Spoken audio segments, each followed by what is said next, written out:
Hi friends, welcome back.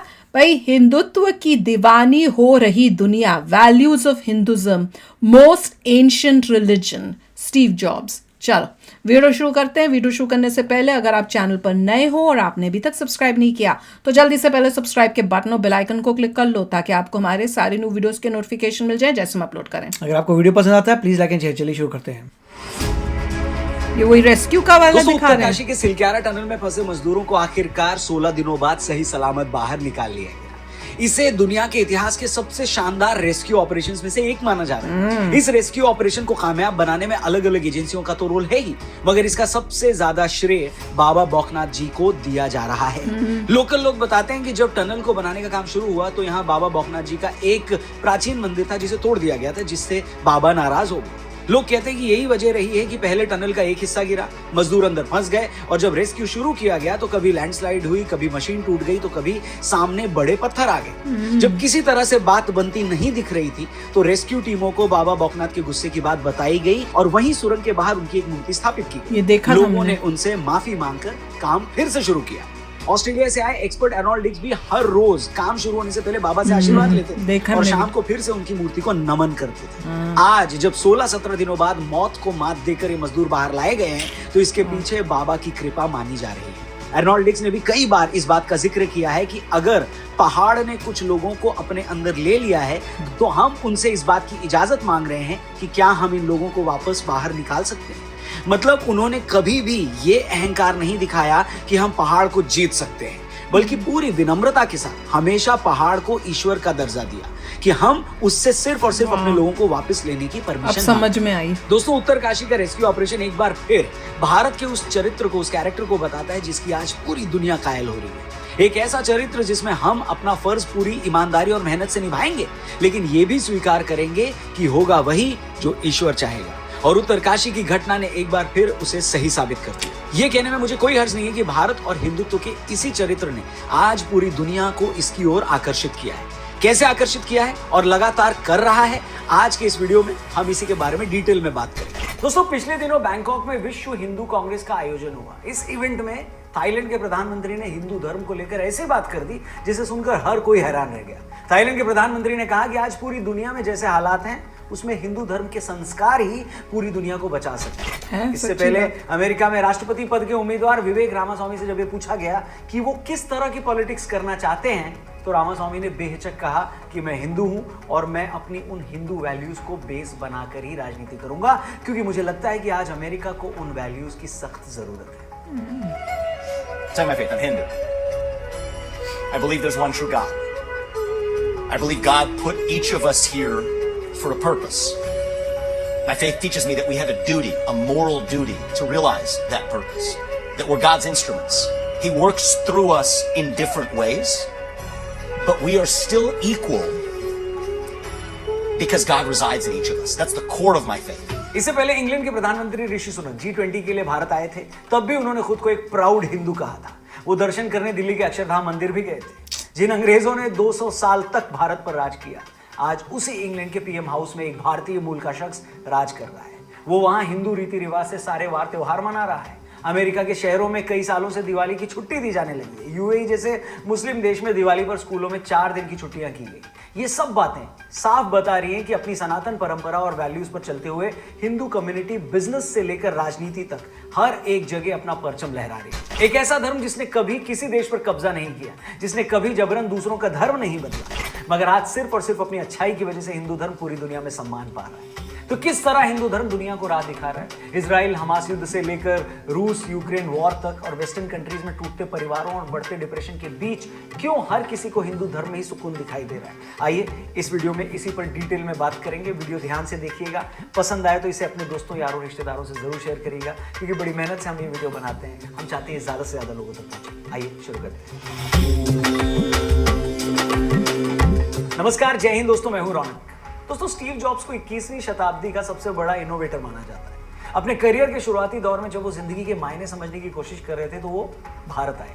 इसी दौरान वो नीम करोली बाबा के आश्रम गए। स्टीव जॉब्स का कहना था कि महाराज जी की एक झलक ने उनके दिमाग पर छाया सारा अंधेरा हटा दिया। उन्हें अपनी जिंदगी का मकसद साफ समझ में आ गया। ये बताने की जरूरत नहीं है कि एक बार जब स्टीव अपने काम में लगे तो उन्होंने दुनिया की टेक्नोलॉजी को हमेशा हमेशा के लिए बदल कर रख दिया। एप्पल कंप्यूटर से लेकर मैकबुक, आईपैड से लेकर आईफोन तक उन्होंने दुनिया को ऐसे प्रोडक्ट्स दिए, एक ऐसा ब्रांड दिया जिसने करोड़ों लोगों की जिंदगियां बदल दी। और इन सारे महान कामों की जड़ में अगर कुछ था तो वो था सनातन का प्रभाव। फेसबुक के मालिक मार्क जकरबर्ग ने भी कुछ साल पहले इस बात का खुलासा किया कि अपने करियर के शुरुआती दौर में जब वो ये डिसाइड नहीं कर पा रहे थे कि फेसबुक का क्या करना है, वो इसे खुद चलाएं या बेच दें, एक दिन उन्होंने अपनी ये कंफ्यूजन स्टीव जॉब्स से डिस्कस की तो स्टीव जॉब्स ने उन्हें नीम करोली बाबा के आश्रम जाने की सलाह दी। यहां भी ये बताने की जरूरत नहीं है कि मार्क जकरबर्ग ने आगे चलकर फेसबुक और मेटा को दुनिया की सबसे बड़ी कंपनियों में एक बना दिया। इतना ही नहीं, स्टीव जॉब्स भारतीय योग गुरु परमहंस योगानंद जी के बड़े प्रशंसक थे। वो उनके इतने बड़े प्रशंसक थे कि स्टीव जॉब्स की इच्छा थी कि उनके अंतिम संस्कार में शामिल होने वाले सभी मेहमानों को योगी परमहंस योगानंद जी की मशहूर किताब ऑटोबायोग्राफी ऑफ योगी की कॉपी दी जाए। You can't connect the dots looking forward. You can only connect them looking backwards. आपको जानकर हैरानी होगी कि जैसे ये खबर सामने आई, पूरी दुनिया में इस किताब की डिमांड कई गुना बढ़ गई। तब से अब तक इस किताब की लाखों कॉपियां बिक चुकी हैं। इसी किताब के बाद योग और हिंदू धर्म में भी लोगों का रुझान और ज्यादा बढ़ गया। इतना ही नहीं, बीटल्स का महर्षि महेश योगी के संपर्क में आना, विल स्मिथ का भारत आकर हिंदू रीति रिवाज से पूजा अर्चना करना हो, या जूलिया रॉबर्ट्स का खुलकर हिंदू धर्म की तारीफ करना, ये सब बताता है कि कैसे हिंदू धर्म सालों से अमेरिकन सोसाइटी की बड़ी से बड़ी वही देख रहे ना, पैसा फेम कुछ Hinduism नहीं, is something शांति that के लिए I'm आ रहे हैं। very They need inner peace. intrigued by and very interested in. इतना ही नहीं, हाल ही में अमेरिकी राष्ट्रपति चुनावों की दौड़ में शामिल विवेक रामास्वामी का नाम सामने आया तो उनके भारतीय कनेक्शन की वजह से भारतीयों की उनमें काफी दिलचस्पी बढ़ी। जब लोगों ने उनको 2-4 मौकों पर अपनी बात रखते सुना तो हर कोई उनकी हाजिर जवाबी, उनकी नॉलेज, उनकी साफ गोई से हैरान रह गया। अपने पहले ही चुनाव में भारतीय मूल के इस युवा ने पूरे अमेरिका में सनसनी फैला दी है। पिछले दिनों एक प्रोग्राम के दौरान जब उनसे उनकी राजनीति का मोटिव पूछा गया और उनके धर्म की बात हुई तो विवेक ने जो जवाब दिया उसे सुनकर आपका सीना भी गर्व से चौड़ा हो जाएगा। Say my faith, I'm Hindu. I believe बच्चा क्यों बिठाया है? बच्चे को नहीं बिठाना I चाहिए। believe God उन्हीं का बच्चा put होगा। each of us उन्हीं here का। for वो a बेचारा purpose. बोर हो रहा है, My उसे faith समझ teaches नहीं आ me रहा that क्या we have चल a रहा है। duty, a moral duty to realize that छोटा purpose, सा है। that we're God's instruments. He works through us in different ways, but we are still equal because God resides in each of us. That's the core of my faith. एक ऐसे अमेरिकी समाज में जहां आज भी ज्यादातर पॉपुलेशन व्हाइट क्रिश्चियंस की है, उस सोसाइटी में विवेक का इस तरह खुलकर अपने धर्म के बारे में बोलना ये बताता है कि कैसे उनके हिंदू He's धर्म proud. ने उन्हें But he's not राजनीति gonna की राह win. दिखाई और कैसे उस राह पर मुश्किल है। चलकर वो आज अमेरिकी समाज में मौजूद खामियों को सुधारने की बात कर रहे हैं। ये सब बोलने के लिए सच में जिगरा चाहिए। इसी तरह ब्रिटेन के पीएम ऋषि सुनक भी कभी भी अपनी हिंदू पहचान को छिपाने या दबाने की कोशिश नहीं क्यों करते। दबाएंगे? वो इस बात की रत्ती भर परवाह नहीं करते कि जिस ब्रिटेन के वो पीएम हैं वहां लोग उनकी इस रिलीजियस आइडेंटिटी को कैसे देखेंगे। ये सब सुनकर और देखकर गर्व होता है कि भारतीय हिंदू कम्युनिटी अपनी मेहनत और अपनी ईमानदारी के दम पर पूरी दुनिया में अपनी पहचान बना रही है। I'm a proud Hindu and that's how I was raised, that's how I am. जो पहचान कल तक गूगल और माइक्रोसॉफ्ट जैसी बड़ी बड़ी कंपनियों के सीईओ जैसे पदों पर थी, वही पहचान अब अमेरिका और ब्रिटेन की राजनीति में बड़े बड़े पदों पर दिखने लगी। विवेक रामास्वामी अभी सिर्फ 38 साल के हैं। वो अगर इसी तरह अपनी सियासत जारी रखते हैं तो वो एक दिन अमेरिकी राष्ट्रपति बनने वाले पहले गैर क्रिश्चियन हो सकते हैं। पर सवाल ये है कि क्या ये सब पहले चमत्कार है? इंडियन और अगर origin है तो के ये सब भी। कैसे हो रहा है? बाकी कुछ धर्मों की तरह हिंदू धर्म न किसी दूसरों को जबरन कन्वर्ट करता है, न हमने आबादी का फायदा उठाकर कभी बिल्कुल। अपने देश में माइनॉरिटीज का धर्म बदला, न हम धर्म के नाम पर विदेशों में कोई लॉबिंग करते बिल्कुल। हैं। फिर आखिर क्या रीजन है, क्या वजह है कि हर जगह हिंदू धर्म का, इसके संस्कारों का, हमारे योग का इतना डंका बज रहा है? आखिर क्या रीजन है कि एक बुद्धिस्ट मेजॉरिटी वाले देश का पीएम होने के बावजूद थाईलैंड के प्रधानमंत्री को यह कहना पड़ता है कि आज दुनिया में जैसे हालात हैं उसमें हिंदू धर्म के संस्कार ही शांति ला सकते हैं? हो सकता है आप में से कुछ लोग ये सोचें कि थाईलैंड के पीएम को हिंदू धर्म के बारे में क्या पता? क्या वो सिर्फ हिंदुओं की तारीफ इसलिए कर रहे थे क्योंकि थाईलैंड में हिंदू महासभा का आयोजन हो रहा था? अगर कुछ लोग सच में ऐसा सोचते हैं तो शायद आप हिंदू धर्म और थाईलैंड के पहले connection को हिंदुइज्म नहीं था। जानते। जो लोग नहीं जानते उन्हें बता दूं कि थाईलैंड आज भले ही बुद्धिस्ट मेजॉरिटी देश है, लेकिन एक वक्त वहां भी बड़े पैमाने पर सनातन धर्म को मानने वाले लोग थे। आज भी आपको थाईलैंड में हिंदू मंदिर आम मिल जाएंगे। इन मंदिरों में ब्रह्मा जी की मूर्ति मिल जाएगी। अच्छी बात यह है कि बौद्ध होने के बावजूद थाई लोग हिंदू देवी देवताओं को अपने धर्म का हिस्सा मानते हैं। वो उनका वैसा ही सम्मान करते हैं जैसा हिंदू करते सुंदर हैं। और तो गणेश और जी थे। पवित्र ग्रंथ रामायण का तो थाईलैंड पर बड़ा असर है। हमने हिंदुओं का देखा था। पवित्र ग्रंथ रामायण थाईलैंड में रामाकेण के नाम से जाना जाता है, जिसे थाईलैंड में राष्ट्रीय ग्रंथ का दर्जा मिला हुआ है। थाईलैंड के लोग आज भी अपने राजा को विष्णु का अवतार मानते हैं। यहाँ तक कि थाईलैंड में जब भी राजा का राज तिलक होता है तो उस राज तिलक में पूजा अर्चना करने गोरखपुर से पुजारी जाते हैं। वो सारा कार्यक्रम हिंदू परंपरा के मुताबिक होता है। अच्छा। है ना कितनी सुंदर बात। भले ही थाई लोग आज बौद्ध धर्म को मानते हो, लेकिन वो ये भी मानते हैं कि बौद्ध धर्म और हिंदू धर्म की मान्यताओं में ज्यादा फर्क नहीं है। वो ये भी जानते हैं कि बौद्ध धर्म निकला भी भारत से ही है। उन्हें इस बात का भी पता है कि सैकड़ों साल पहले दक्षिण भारत से थाईलैंड में हिंदू धर्म आया था, जब भारत के तमिलनाडु से भारतीय व्यापारी समुद्र मार्ग से थाईलैंड गए थे। यहां तक कि थाई भाषा भी दक्षिण की पल्लव लिपि से निकली। यही सब कारण है कि थाईलैंड के पीएम ये कह रहे हैं कि आज दुनिया में शांति हिंदू धर्म की वैल्यूज पर चलकर ही आ सकती है। ये सब देखकर खुशी भी होती है कि थाईलैंड, कंबोडिया, जापान और श्रीलंका जैसे देश जहां बौद्ध धर्म आज मेन रिलीजन है, लेकिन इसके बावजूद इन देशों ने अपनी हिंदू पहचान को नहीं मिटाया, क्योंकि ये सब होना भी यही चाहिए, इंपॉर्टेंस याद रखो। मगर वहीं अफगानिस्तान से लेकर पाकिस्तान और मालदीव तक बहुत सारे मुस्लिम कंट्रीज ने उन देशों में मौजूद बौद्ध और हिंदू पहचानों को चुन चुन कर खत्म। वही तो साल 2001 में अफगानिस्तान में तालिबान ने डायनामाइट लगाकर भगवान बुद्ध की मूर्तियां तोड़ दी। ये बात तो हम सबको पता है, मगर शायद आप में से कुछ लोग नहीं जानते होंगे कि मालदीव में सालों पहले मुस्लिम एक्सट्रीमिस्ट ने वहां के म्यूजियम तक में रखी हिस्टोरिकल इंपॉर्टेंस की जो मूर्तियां थी उन्हें तोड़ दिया। मतलब म्यूजियम में रखी मूर्तियों से भी धर्म पर खतरा नजर आने लगा। वाह क्या बात। मैं पहले भी कह चुका हूं और आज फिर से दोहरा रहा हूं, ये दुनिया में उससे ज्यादा बदनसीब कौम कोई नहीं हो सकती जो ये नहीं जानती कि उसका इतिहास क्या है, उसकी पहचान क्या है, वो लोग कहां से आए थे। आप अफगानिस्तान में बुद्ध की मूर्तियां तोड़कर इस बात को झुठला नहीं सकते कि एक वक्त बौद्ध धर्म अफगानिस्तान तक फैला था। इसी तरह आजादी के बाद से आज तक पाकिस्तान में हजारों हिंदू मंदिर गिराए गए। ताजा मामला भी कुछ वक्त पहले कराची का है, जहां लोकल पुलिस की निगरानी में एक हिंदू मंदिर गिराया गया। वो कराची अभी हुआ है की राजधानी, एक दो दिन पहले, जो सिंधु नदी के किनारे बसा हुआ है। वो सिंधु नदी जिससे हिंद शब्द निकला और वो हिंद जिसके चलते सिंधु सभ्यता के लोगों को हिंदू कहा गया। अगर कराची में रहने वाले लोगों को ये नहीं पता कि सिर्फ 2 पीढ़ी पहले तक उनकी पहचान क्या थी, उन्हें अगर ये लगता है कि वो कुछ मंदिर तोड़वाकर अपनी पहचान मिटा लेंगे, तो इससे बड़ी मूर्खता और क्या हो सकती है। बजाय ये मानने की कि जिन मंदिरों को वो तोड़वा रहे हैं वो खुद उनके पुरखों ने बनवाए थे, बजाय ये समझने की कि वो मंदिर उस इलाके की सांस्कृतिक विरासत है। ये ऐसे जाहिल हैं जो खुद को जबरन अरब मानते हैं और उन्हें लगता है कि मंदिर तोड़कर वो अपना मजहब बचा रहे हैं। हमें ये नहीं भूलना चाहिए कि सोमनाथ के मंदिर को हजारों बार लूटा गया, मगर वो हर बार खड़ा हुआ। वो आज भी अपनी पूरी शान शौकत और वैभव के साथ खड़ा है। और जिस मोहम्मद गजनवी ने भारत पर 17 हमले किए, आज अफगानिस्तान में उसका किला खंडहर हो चुका है, वहां कुत्ता भी भौंकने नहीं जाता। जावेद अख्तर साहब ने अभी पिछले दिनों कहा कि अगर भारत में इतने वक्त से डेमोक्रेसी है तो हिंदुओं की वजह से, क्योंकि हिंदू कम्युनिटी बहुत टॉलरेंट है, वो खुद को दूसरों पर थोपती नहीं है। उन्होंने कहा कि उन्हें गर्व है कि वो राम और सीता की भूमि पर पैदा हुए। तो आखिर वो कौन सी हिंदू वैल्यूज है जिसके चलते बाहर से आने वाले दुनिया के हर शख्स को इस देश में जगह मिली और हर शख्स इसे अपना घर बना पाया। एक वक्त अलगाववादियों के भड़काने पर कश्मीर में हर रोज सड़कों पर पत्थरबाजी होती थी, और उस पत्थरबाजी को रोकने के लिए पुलिस की कार्रवाई में जब कुछ लोग घायल हो जाते थे तो इसी देश में बहुत सारे लोग भारत सरकार पर इल्जाम लगाते थे कि वो मुसलमानों पर जुल्म ढारी। मगर 370 हटने के बाद और एक के बाद एक अलगाववादियों की पोल खुलने के बाद आज कश्मीर में जब हालात सामान्य हो रहे हैं तो लोग चुप हो गए। इजराइल ने जब गाजा पट्टी में हजारों फिलिस्तीनियों को मारा तो इन लोगों को समझ में आ गया कि अगर भारत सरकार भी कश्मीरियों की दुश्मन होती तो वो भी कश्मीर को गाजा बना सकती थी, मगर उसने ऐसा कभी नहीं किया, इनफैक्ट करने का सोचा भी नहीं। यही वजह है कि आज शैला रशीद जैसे लीडर भी मोदी और अमित शाह की तारीफ कर। इन सारी बातों का निचोड़ ये है कि भारत एक ऐसा विरला देश है जहां अलग-अलग फेथ को मानने वाले लोग भी एक साथ रह सकते हैं। यहाँ कुछ हजार की आबादी वाले जूस और पारसी भी रह सकते हैं।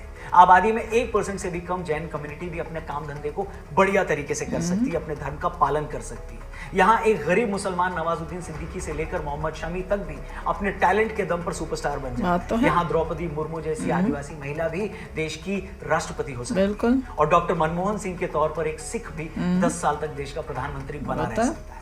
वैसे तो किसी भी व्यक्ति के पद के बाद उसकी धर्म या जाति बताना छोटी बात लगती है, मगर यहाँ ये बातें सिर्फ इसलिए कहनी जरूरी है क्योंकि आज भी बहुत सारे ऐसे लोग हैं जो 2-4 घटनाओं को आगे रखकर पूरी हिंदू कम्युनिटी को बदनाम करते हैं। अगर इस देश में आज भी 80% आबादी हिंदुओं की है और ये देश आज भी सेक्युलर और अगर लोकतांत्रिक बना हुआ है तो इसमें सबसे बड़ा क्रेडिट आपका है। इस देश की मेजॉरिटी पॉपुलेशन को एक क्रेडिट जाता है, उनके संस्कारों को जाता है, जो अपने धार्मिक विश्वास किसी पर थोपती नहीं है, वो किसी भी धर्म को खुद से कम नहीं मानती, जो ये नहीं चाहती कि दुनिया के सारे धर्म खत्म हो जाएं और बस हमारा राज हो।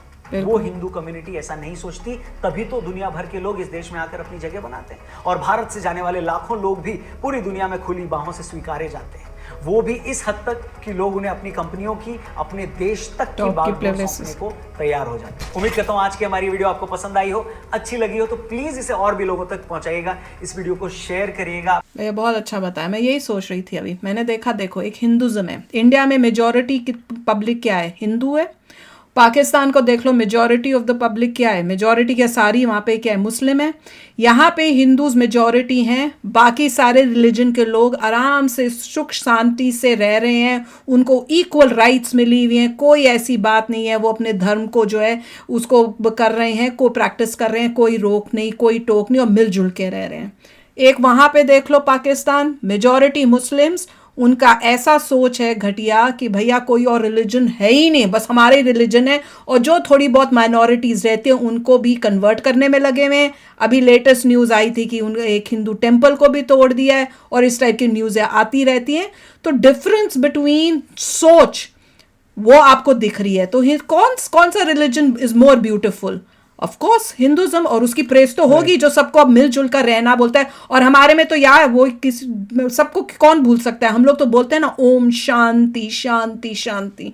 तो भैया ये देखिए बहुत अच्छी बात है, जबकि यूएस में सिर्फ 1% होंगे हिंदूज, 1%, बहुत कम है। मगर आपको हर सिटी में एक टेम्पल नज़र आ जाएगा। हर सिटी तो नहीं कह सकते, मेजर सिटी में, स्टेट में तो डेफिनेटली है, तो वो अच्छी बात है। दूसरा जो है, इसमें इस्कॉन का प्रभाव नहीं भूलना चाहिए, क्योंकि श्रीला प्रभुपादा की वजह से इस्कॉन ने इतना कमाल किया है कि आपको बाहर की कंट्रीज में कि वहाँ पे इंट्रोड्यूस किया है हिंदुइज्म को। अदरवाइज उन कंट्रीज में लोगों को पता भी नहीं था कि हिंदुइज्म है। और जो लोग हिंदू बनते हैं अपनी इच्छा से, वो लोग जो हैं इस्कॉन वाले हमेशा साल में एक बार इंडिया जाते हैं to look at the intensity of Hinduism, और फिर वापस आके बताते हैं क्या क्या मज़ा आया उनको, क्या उन्होंने अच्छा किया। उससे उनको मोटिवेशन रहता है कि यस हिंदुइज्म का मतलब बहुत ही स्ट्रॉन्ग है, और हम यहाँ पे और प्रचार करेंगे और लोगों को हैप्पीनेस देंगे। और आप देख लो सारे जिन जिन के नाम दिए थे जो हिंदुज्म से प्रभावित हुए हैं यूएसए के या बाहर के, वो सब वो लोग हैं जिनके पास बहुत पैसा है, फेम है, अमीर हैं, मतलब मेटीरियलिस्टिक चीजें उनके पास कोई नहीं, पर उनको मन की शांति नहीं मिल रही, देखिए वो पीस, वो रियल हैप्पीनेस नहीं मिल रही। जूलिया रॉबर्ट्स थी जिन्होंने हिंदुइज्म को अपना लिया था, मगर जितने भी और हैं उन्होंने हिंदुइज्म नहीं अपनाया था, मगर उनको पता था आंसर वहीं से मिलेगा। बिल्कुल, मतलब वहाँ गए हैं और उनको आंसर मिला है, and they have a great regard for religion. मगर जूलिया रॉबर्ट्स का था कि शी कन्वर्टेड टू हिंदुइज्म, ये सब देखकर, विच इज़ वेरी नाइस। तो देख लो भैया, उनको भी रियलाइज होता है कि इनर पीस और अंदर शांति जो चाहिए वो आपको हिंदुज्म जो है वो ट्रू आपको दिखाएगा कि असली जिंदगी कैसे आपको जीनी चाहिए, वो हैप्पीनेस गेन करने के लिए। पैसा वैसा फेम फूम आपको कभी वो खुशी नहीं और सबसे ग्रेटनेस ये है कि हम किसी को कन्वर्ट नहीं करते, जो जिसका मन है अपने आप। एग्जैक्टली, ये सबसे बड़ी बात है। तो चलो भैया, आप भी शेयर करना अपने थॉट्स। चलते हैं, मिलेंगे नेक्स्ट वीडियो में बहुत ही जल्द। Till then take care and bye bye. तो अगर आप मेरे इस चैनल पे नए हो तो जल्दी से सब्सक्राइब के बटन को हिट करो और बेल आइकन को क्लिक करो, ताकि आपको मेरा जब नया वीडियो मैं लगाऊं आपको उसके बारे में जल्दी से पता चल जाए।